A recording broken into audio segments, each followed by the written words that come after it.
तुम्ही हार मानली नाही. म्हणूनच मकर राशीच्या व्यक्तींनो, आता आयुष्य तुम्हाला काहीतरी चांगलं देणार आहे. यश देईल, स्थैर्य देईल आणि आत्मविश्वास देईल.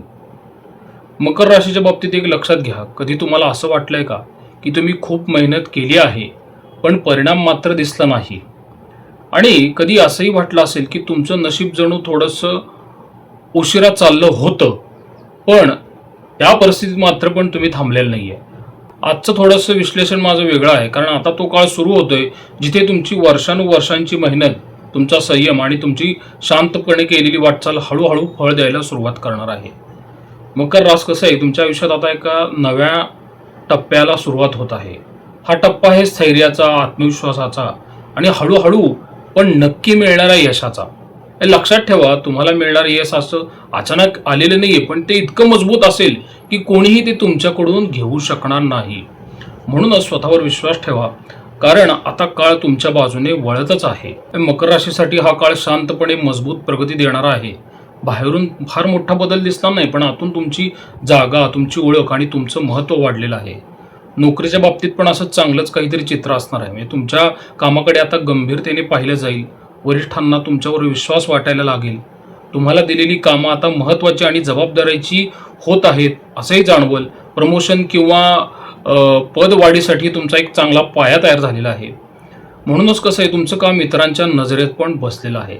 आता प्रगती कशी होईल, एकदम मोठी झेप नाहीये, पण हळूहळू आणि ठाम वाढ होणार आहे. कामाचा ताण पण थोडा वाढेल, पण तुमची किंमतही वाढेल, जबाबदारी वाढेल आणि त्यातूनच तुमचं स्थान मजबूत होणार आहे. जास्त जबाबदारी म्हणजे जास्त प्रगती, हे साधं सत्य आहे. मग तुम्ही काय केलं तर फायदा होऊ शकतो? तुमचं काम दिसेल असं वागा. समस्या सोडवण्याची सवय लावा. अशा लोकांचीच किंमत वाढत असते. आणि तुमचं योगदान जे असतं ना, ते नोंद करून ठेवा. व्यवसायाच्या बाबतीत पण सकारात्मक संकेत आहेत. व्यवसायात स्थैर्य येईल, छोट्या व्यवहारातून नियमित उत्पन्न तयार होत जाईल आणि जुने ग्राहक पुन्हा तुमच्याशी जोडण्याचा प्रयत्न करतील. योग्य नियोजन केल्यास मग विस्ताराची संधी पण तयार होते ना. ही प्रगतीची योग्य दिशा आहे. कशी आहे की झटपट पैसा शोधू नका. हळूहळू नफा मिळतो, म्हणजे हळूहळू प्रगती होते आणि दीर्घकाळ टिकते. म्हणून छोट्या प्रमाणात विस्तार करा आणि मोठा धोका टाळा. ज्याचा पाया मजबूत असतो ना, त्याचं यश टिकत असतं व्यवसायामध्ये. त्यामुळे काय कराल तुम्ही, संयम तर ठेवा. घाई केली तर प्रगती थोडीशी अर्धवट राहते. आणि सातत्य ठेवा. मध्येच थांबला तर काय होतं, फायदा कमी होईल. नम्रता ठेवा, म्हणजे कसं आहे, तुमच्या वरिष्ठांचा, पार्टनरचा फायदा मिळेल तुम्हाला, जे व्यवसायात पार्टनर आहे. त्यामुळे हा काळ तुम्हाला लगेच काही शिखरावर नेणार नाहीये, पण शिखरावर जाण्यासाठी तयार करत आहे. आणि हे समजून काम केलं तर तुमची प्रगती इतरांपेक्षा जास्त ठाम आणि टिकाऊ होईल. तसंच काही मग आपण कुटुंब किंवा नातेवाईकांच्या बाबतीत असेल, मकर राशीसाठी नात्यांमध्ये स्थैर्य आणि समजूतदारपणा वाढेल. ठीक आहे, फॅमिलीमध्ये फार गोड काळ नाही, पण समजूतदारपणा वाढलेला तुम्हाला दिसेल. काय चांगलं घडेल कुटुंबात, की घरात शांतता आणि संतुलन वाढलेलं दिसेल. तिचे छोटे तणाव हळूहळू कमी होत जातील आणि कुटुंबातील व्यक्ती तुमच्यावर विश्वास ठेवू लागतील आणि तुमची भूमिका घरात महत्त्वाची बनत जाईल. म्हणजेच काय, तुम्ही फक्त सदस्य नाही आहेत, कुटुंबातील व्यक्तींचा आधार बनत आहात. नात्यांमध्ये प्रगती कशी होईल, मग संवाद सुधारतो, गैरसमज कमी होतो, जबाबदारी घेतल्यामुळे आदर वाढत जातो आणि मग शांतपणे गोष्टी हाताळल्यामुळे काय होतं, घरात स्थैर्य येत जातं. तसंच काही वैवाहिक जीवनाबद्दल किंवा तुमच्या जोडीदाराबद्दल सकारात्मक घडामोडी पण घडतील. कसं असतं की आधी भांडणं असतात, पण जोडीदाराशी समज आणि जवळीक वाढेल. आधीपेक्षा स्पष्ट संवाद होईल, एकमेकांना भावनिक आधार मिळेल आणि मग नातं जास्त कसं एक मॅच्युरिटीकडे जातं आणि स्थिर होतं. म्हणून सत्य काय, हे नातं आता भावनावर नाहीये, विश्वास व समजुतीवरती उभं राहणार आहे. मग तुम्ही नातं मजबूत करण्यासाठी काय करावं, थोडा वेळ द्या. क्वालिटी वेळ जो आहे ना, तो महत्त्वाचा आहे. मनात काही ठेवू नका, शांतपणे बोला, ॲप्रिशिएशन करा. छोट्या गोष्टी कसं असतं, नातं मजबूत करत असतं. आणि नातेवाईक असेल किंवा समाज असेल, त्याच्यामध्ये पण तुम्हाला काही सकारात्मक संकेत मिळतील. नातेवाईकांशी संबंध सुधारतील, तुमच्याकडे लोक मार्गदर्शनासाठी पाहतील. सामाजिक स्तरावर तुमची प्रगती पण चांगली होईल. म्हणजे काय की तुमचा शब्द आणि तुमचं मत जे आहे ना, ते महत्त्वाचं आहे. आता याच्यामध्ये सकारात्मक गोष्टी पण आहेत बरं का. ती सकारात्मकता टिकवण्यासाठी तुम्ही काय करू शकता, छोट्या गोष्टींकडे दुर्लक्ष करा. प्रत्येक गोष्ट मोठी करू नका. संयम ठेवा, नात्यांना वेळ द्या. अहंकार पण टाळला पाहिजे. मीच बरोबर हा विचार टाळला पाहिजे. अर्थात तो आता बऱ्यापैकी गेलेला आहे. मागचे 9-9.5 वर्ष तुम्ही खूप त्रास सहन केला आहे. त्यामुळे हा काळ तुम्हाला आनंद देईल, पण तो बाहेरून नाही, नात्यांमधून मिळेल. आणि नातं जपलं तर मग आयुष्य स्थिर आणि समाधान होतं ना. तसंच विद्यार्थ्यांच्या बाबतीत पण अलीकडे फार महत्त्वाच्या गोष्टी आहेत. हा काळ सातत्यातूनच यश देईल विद्यार्थ्यांसाठी. हुशारीपेक्षा नियमित अभ्यास आणि शिस्त तुम्हाला पुढे नेईल आणि हीच तुमची पुढे जाऊन ताकद बनणार आहे. अभ्यासात पण काही गोष्टी सकारात्मक घडतील. तुमची एकाग्रता हळूहळू वाढत जाईल आणि विषयाची मूळ समज जी असते ना एखाद्या सब्जेक्टची ती मजबूत होईल. आधी शिकलेलं आता लक्षात राहायला सुरू होईल आणि अभ्यासात पण स्थिरता तयार होताना तुम्हाला दिसेल. म्हणजे कसं आहे, तुम्ही फक्त अभ्यास करत नाहीये, अभ्यास काय आहे तो समजून घेत आहात. मग तुमची प्रगती कशी होईल? रोज थोडा अभ्यास तुम्ही केला पाहिजे. तो एक मोठा फरक तयार करेल. रिव्हिजन केली पाहिजे, सराव प्रश्न पण तुम्ही सोडवले पाहिजेत. मग त्यामुळे काय होईल? आत्मविश्वास वाढेल. कसं आहे, दररोजचं केलेलं सातत्य म्हणजेच परीक्षेतलं यश, हे सूत्र विद्यार्थ्यांनी लक्षात ठेवा.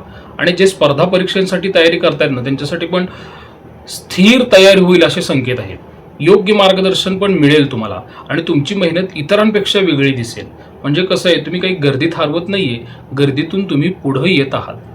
मग तुम्ही विद्यार्थी म्हणून यश वाढवण्यासाठी काय करेल? ठरलेला वेळ ठेवा, रोज त्या वेळेला अभ्यासच करा. लहान उद्दिष्ट ठेवा आणि पूर्ण केल्यावरती उद्दिष्ट कसं असतं, आत्मविश्वास वाढत जातं. म्हणून स्वतःची चाचणी घ्या, कुठे कमी तुम्ही आहात का हे पण तुम्हाला कळेल ना. आणि सकारात्मकता टिकवण्यासाठी आळस टाळा. सातत्य तुटलं तर मग परिणाम कमी होतो. आणि मोबाईलचा वापर मर्यादित ठेवा, हे मी प्रत्येक व्हिडिओमधून सांगतो. आणि सर्वात महत्त्वाचं, विद्यार्थ्यांसाठी इतरांशी तुलना करू नका. हा काळ तुमचं भविष्य घडवेल, पण एक अट आहे, तुम्ही रोज केलेली छोटी मेहनतच मोठी यश देणार आहे ना. तसंच विवाह योगाच्या बाबतीत पण कसं आहे, हा काळ नात्यांमध्ये स्थैर्य, स्पष्टता, दीर्घकालीन बांधिलकी देणार आहे. फक्त आकर्षण नाही तर टिकणारं एक मजबूत नातं तुम्हाला देण्यासाठी हा काळ तयार झालेला आहे. मग लग्नासाठी पण सकारात्मक संकेत आहेत. लग्नासाठी योग्य प्रस्ताव येण्याची शक्यता वाढते. अर्थात मी हे भविष्य अविवाहित लोकांसाठी सांगतोय. आणि कुटुंबाची सहमती आणि पाठिंबा पण मिळेल. निर्णय घेण्याची स्पष्टता पण येईल. म्हणजे काय, योग येत आहे आणि तो स्थिर आणि विचारपूर्वक येत आहे. तसंच नातेसंबंध असतील, काही रिलेशनशिप असतील, त्याच्यामध्ये पण सकारात्मक गोष्टी घडू शकतात. नात्यांमध्ये विश्वास आणि समज वाढेल, संवाद सुधारेल आणि गैरसमज कमी होत आहेत हे पण जाणवेल. जे एकमेकांना भावनिक आणि मानसिक आधार पण मिळेल. नातं आधी परिपक्व आणि जबाबदार होतच, पण ते आता फार विश्वासू बनेल. पण ह्याच्यामध्ये तुम्ही अजून थोडी काही काळजी घ्यायची असेल तर लक्षात घ्या, घाई न करता घेतलेले निर्णय जे असतात ना ते विवाहासाठी योग्य जोडीदार मिळवून देतात. कुटुंबाच्या सल्ल्याने नातं अधिक मजबूत होत असतं आणि स्पष्ट संवाद ठेवल्याने दीर्घकालीन स्थिरता येत असते. त्यामुळे तुम्ही काय केलं तर जास्त फायदा होईल? निर्णय घेताना विचारपूर्वक पाऊल उचला. जोडीदाराशी प्रामाणिक आणि स्पष्ट राहा. अपेक्षा वास्तववादी ठेवा, म्हणजेच नातं सहज टिकत असतं. आणि कुटुंबाचा आदर ठेवा. नातं कसं आहे, त्याच वेळेस मजबूत होतं ज्यावेळेस तुमचा इतरांना आदर देण्याचा दृष्टिकोन असतो. सकारात्मकता टिकवण्यासाठी अनावश्यक घाई टाळा. छोट्या गोष्टींवरती तुम्ही गैरसमज करू नका. एकमेकांना नात्यांमध्ये वेळ द्या, त्यातून गैरसमज कमी होतो आणि विचारांचं आदान प्रदान होत राहतं. म्हणून काय की हा काळ तुम्हाला योग्य व्यक्ती देईल आणि ते नातं असेल स्थिर, समजूतदार आणि आयुष्यभर टिकणारं. मित्रांनो, मकर राशीसाठी काही उपासना असेल तर फक्त पूजा नाहीये, स्वतःची ऊर्जा, विचार आणि योग्य कृती हे सुद्धा तुम्हाला चांगल्या दिशेला नेत असतात. शनी हा तुमच्या राशीचा स्वामी आहे. मग तुम्ही काय करता? शनिवारी तुम्ही गरजू लोकांना मदत करा. तिळाच्या तेलाचं दान करू शकता किंवा शनीच्या बीज मंत्राचा तुम्ही जाप करू शकता. शनी तुमच्या मेहनतीला योग्य फळ देण्यासाठी मदत करतोच आहे.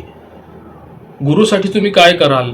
गुरुसाठी पण गुरुवारी तुम्ही पिवळ्या वस्तूंचं दान करू शकता.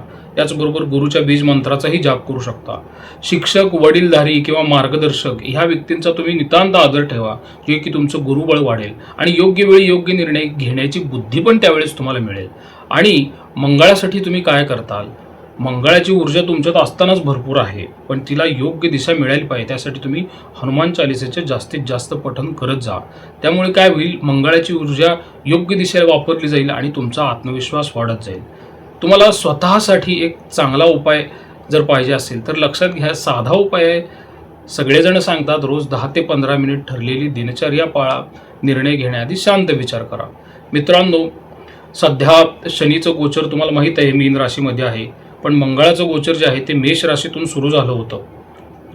त्याचबरोबर रवीचं गोचर जे आहे ते वृषभ राशीमधून चालू झालं, बुधाचं पण तिथूनच चालू आहे. ह्या सर्व ग्रहांचा जो मिश्रित परिणाम आहे तो मकर राशीला एकदम सकारात्मकता देत आहे. आणि पुढे सुद्धा येणारा जो गुरुपालट आहे तो सुद्धा सकारात्मकता देईल. तो गुरुपालट 1 जून रोजी होणार आहे. त्यावेळेस मी एक वेगळा व्हिडिओ जो आहे मकर राशीसाठी सेपरेट घेऊन येईल, कारण की तो गुरुपालट जो आहे तो 6 महिन्यांसाठी असणार आहे. आजचं जे सांगितलेलं मी राशी भविष्य आहे हे साधारण 22 दिवसांसाठी असेल. आपण बघूया आता पुढच्या व्हिडिओमध्ये. प्रसाद कुलकर्णी, पंढरपूर. श्रीराम.